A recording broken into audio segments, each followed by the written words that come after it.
I first came into existence, I was raw, scattered across earth and stone, embedded in the deepest, coldest reaches of the mountain. I was iron ore, a substance of little value and purpose, hidden away from the touch of light.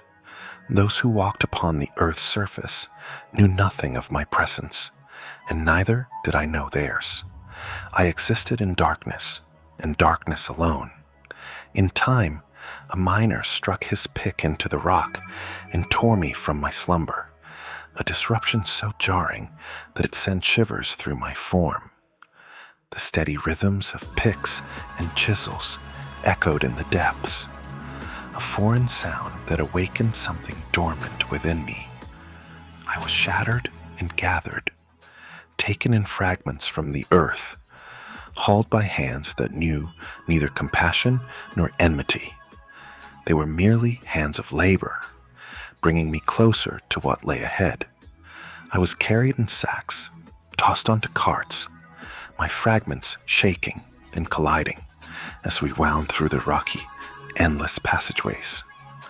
The earth that had been my home receded behind me, and I felt a strange ache, a sense of displacement, like a young child torn from his home without understanding.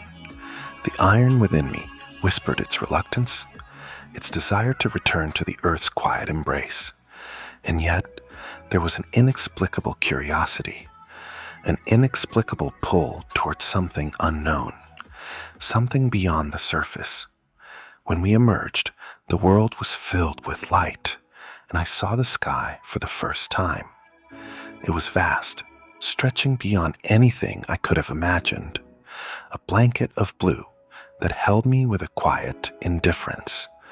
There was a freedom in that indifference, and for the first time, I felt a sliver of peace.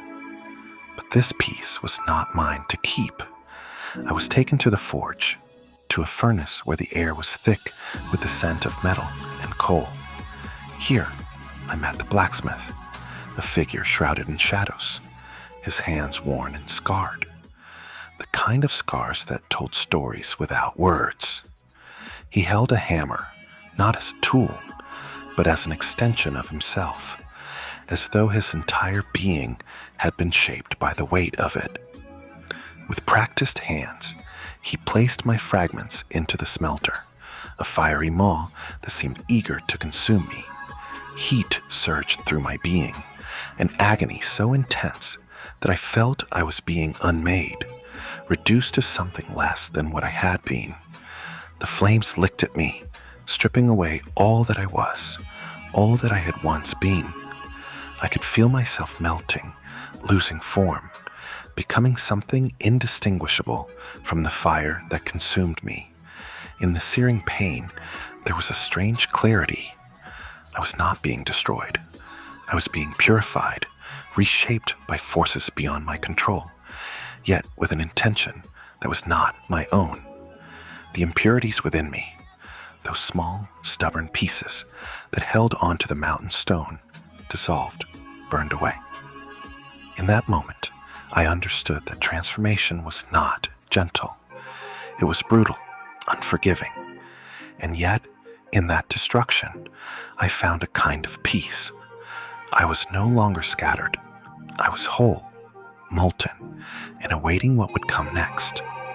The blacksmith poured me into a mold, and I took on a shape, the beginnings of a form that I could not yet comprehend. I felt myself solidifying, cooling under the touch of air, hardening into something more defined. But this was only the beginning. The blacksmith removed me from the mold, and with hammer in hand, he began to shape me.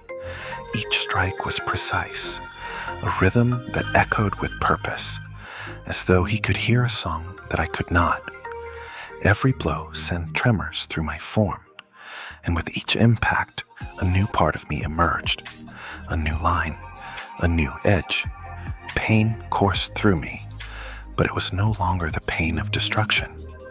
It was the pain of becoming. I could feel the blade taking shape within me, the edges sharpening, the weight of my form balanced under his careful guidance.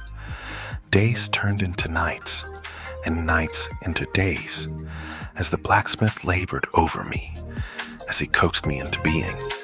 The forge became a sanctuary, the hammer a voice that spoke of resilience, of honor, of purpose. I was no longer merely iron. I was becoming a blade, something capable of both harm and protection, something that held within it a paradox, a tool of violence, yet a symbol of strength and duty. Finally, when the blacksmith was satisfied, he quenched me in water, and the steam rose around me, a shroud of mist that seemed to hold secrets of its own. In that moment, I felt whole, complete, and yet I understood that I was but a piece of something larger. I was meant to serve, to protect, to honor the hands that would wield me. The blacksmith lifted me, examining my form under the dim light of the forge, and in his gaze I saw a reflection of myself, a sword forged from the raw earth, shaped by fire, hardened by the hammer, tempered by water. I had been transformed, not just in form, but in essence. I was no longer ironed. I was a blade, a weapon, a symbol. In his hands, I felt a sense of peace, a stillness that came not from the absence of pain, but from the understanding that every moment of agony, every blow of the hammer had been necessary. I had been shaped with purpose, and in that purpose, I found my meaning.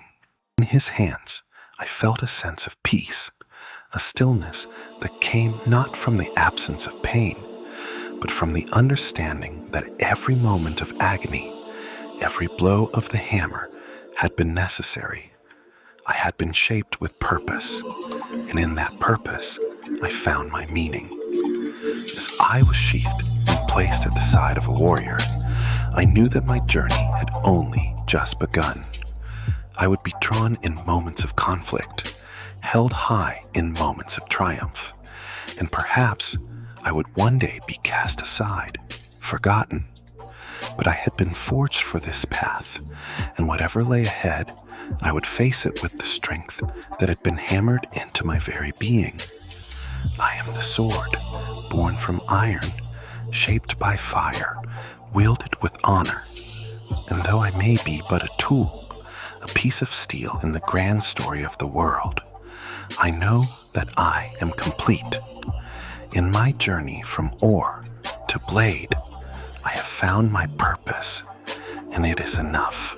As I rest, awaiting the grasp of a warrior or the quiet moments between battles, I feel the weight of the past and the endless possibilities of the future pressing upon me.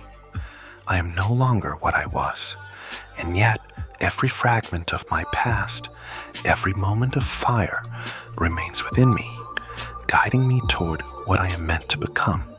For in transformation, we do not lose ourselves, but gather every piece, every experience as armor for the path ahead. And though that path remains unknown, I face it now with unwavering resolve, for I am both forged by fire and resilient as steel.